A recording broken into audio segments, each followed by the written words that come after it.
Now it's Ask the Dietitian with Sally Sawaya from Sally's Diet Right. Welcome, Sally Sawaya. Thank you, Gavin. Very nice to see you. Nice to see you too. Sally looks like a rock star today. She's wearing like ripped jeans and boots and leather. Yeah, Awesome. those jeans are really ripped, by the way. It looks like you've got a razor blade out and you slashed each leg.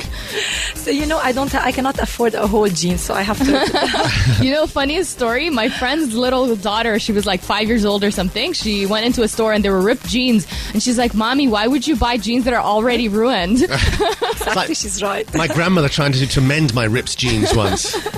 And I was thrown out of a hotel, but I didn't get into a hotel in Morocco once because of ripped jeans. No way. They don't understand ripped jeans in some countries. Maybe they do now. Yeah. I don't know. This was I back hope in they do now. This was back in the 1980s. They were Catherine Hamnet.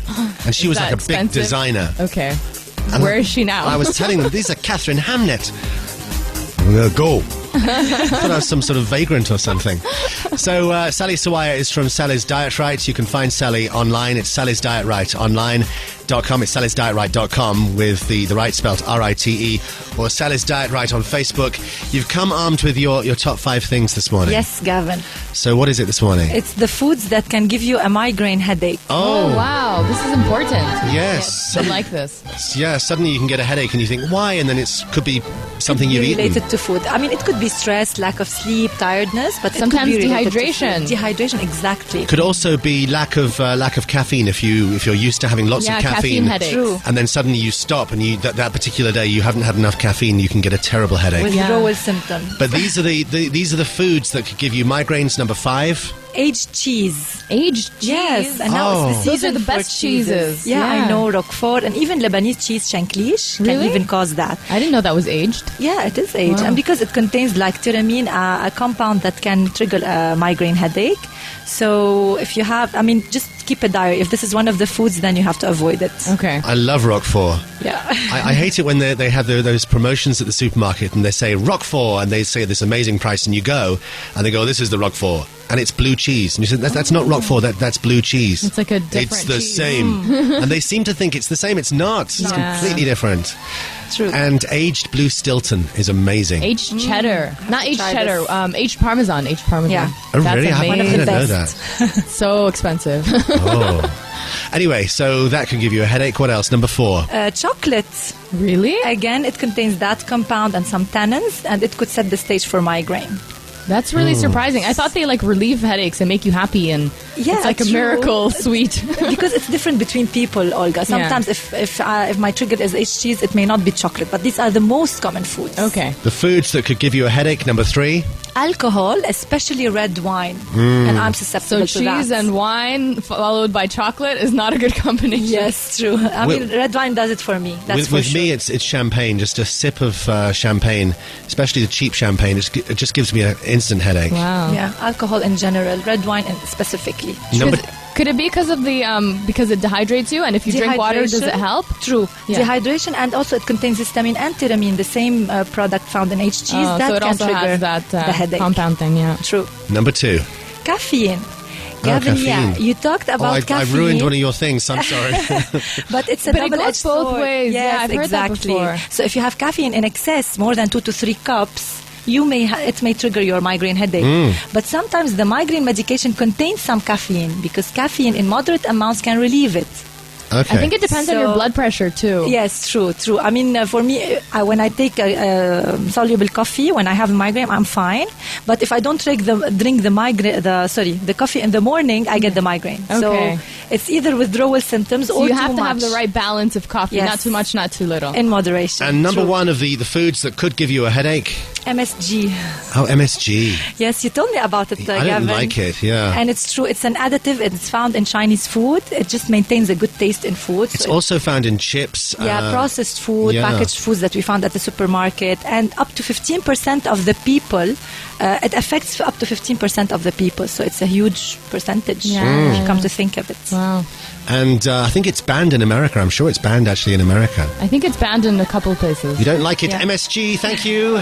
She's on the way this morning, Sally Sawaya. with anything you want to hear, anything you want to ask her this morning. 887-000. If you'd like to ask Sally, the nutritionist, anything you want about nutrition, dieting, anything like that.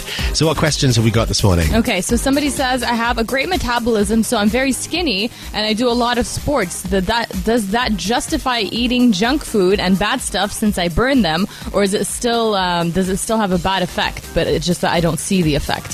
So it's a good question. It's a very good question. And even if you are burning those extra calories, junk food is poor in healthy nutrients that you really need to have a healthy body, and it's very high in unhealthy nutrients like saturated fats, cholesterol, sodium, salt, and sugar.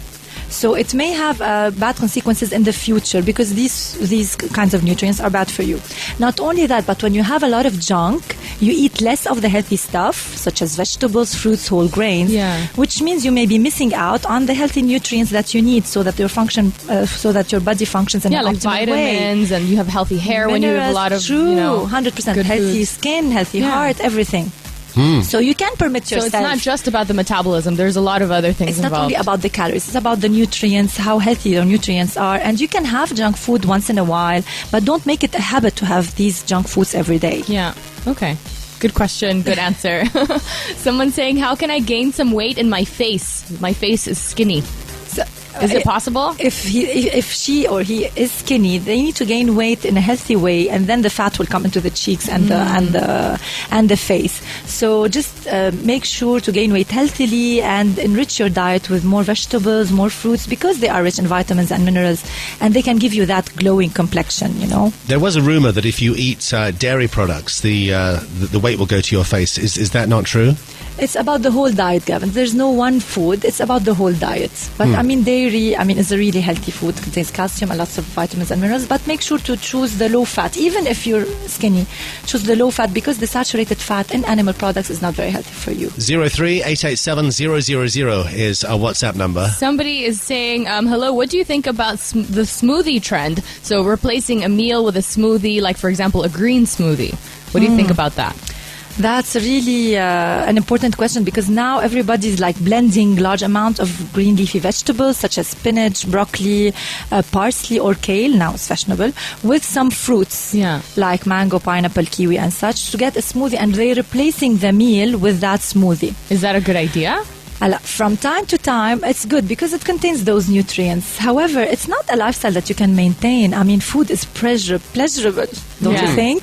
Having a proper meal. But if it's just one meal, let's say you're like in a hurry and this is your lunch and then you're having a nice dinner later. But if you're preparing that, Olga, it takes time also because you need to wash and you need to prepare it and blend it. So why not make a salad or a healthy snack, for example?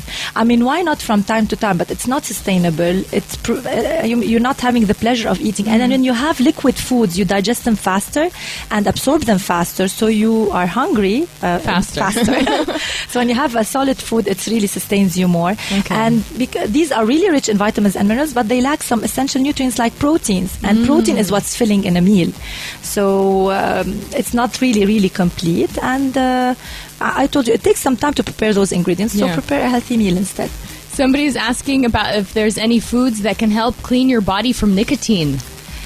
Actually, I've read about that, but there's no really a good resource to answer the question directly. But when we smoke, harmful substances can attack healthy body cells. Okay. And we always recommend having a diet rich in antioxidants to help protect body cells from the damage created by smoking. So just enrich your diet with vitamins A, vitamin E, vitamin C, and other nutrients that are found in fruits and vegetables, phytonutrients that help your body help your body cells become better, And so healthier. Fruits and vegetables. Now it's the season of lots of citrus fruits, vitamin A from your carrots, vitamin E from your seeds, or healthy fats that we always recommend. Sally Sawaya from Sally's Diet Right, 03-887-000 this morning for your question. Somebody said, I got food poison 2 days ago and I'm slightly better now, but I'd like to know what's the best thing to eat for the coming week. We need this. Yes. What foods can we eat when we've just had food poisoning? Because there's so much food poisoning here. Yes, I know, Gavin. It's true. Other than taking your medication, you need to have like something easily digestible foods, like some rice with laban, yogurt, or some baked potatoes or boiled potatoes that they can mash. With lots of butter? No, without butter. Okay, no butter.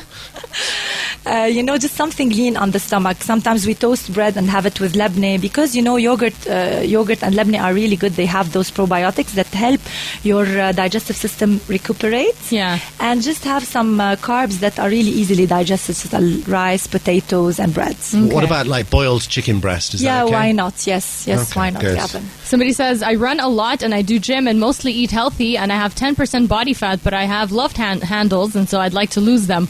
So what else can they do to lose those love handles? I guess they should ask Patrick on Monday. So exercise. Because 10% body fat is really low. It's like an athletes So it's normally very have this good. percentage of fat. So it's really good. Okay. Just take care of the diet. If you still have a lot of junk food, a lot of trans fats from processed foods, these love handles will never go. So you need to really take care of your diet so that those love handles will go. But it's genetic also, Olga.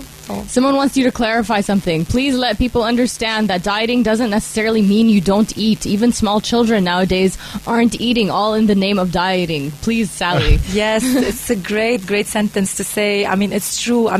Food is a pleasure. Just make your healthy food more appetizing, and you can have the things that you crave from time to time. It's just completely normal. Okay. One more question. All right. You just said cravings. Somebody's asking about pregnancy cravings. Why do pregnant people crave sugar and chocolate? Is there a reason for it? Some studies say that when you crave something that your body needs it, but it's not 100% proven. However, try to avoid those foods in big quantities, because if you have a lot of sugar and sweets, then you gain weight a lot. And these types of calories are not good for you or your baby because they lack the nutrients that you need. So make sure to have healthy stuff instead of chocolate, like dried fruits, some nuts, And if you want to, some puddings that you prepare at home with low-fat milk and low sugar, so you can really you can satisfy the craving, but not with really, less calories. Yeah. Great. Sally Sawaya, thank you. You're welcome. Sally is from Sally's Diet Right. You can find her online at sallysdietright.com or Sally's Diet Right, spelled R-I-T-E, on Facebook. Thank you for coming in this morning.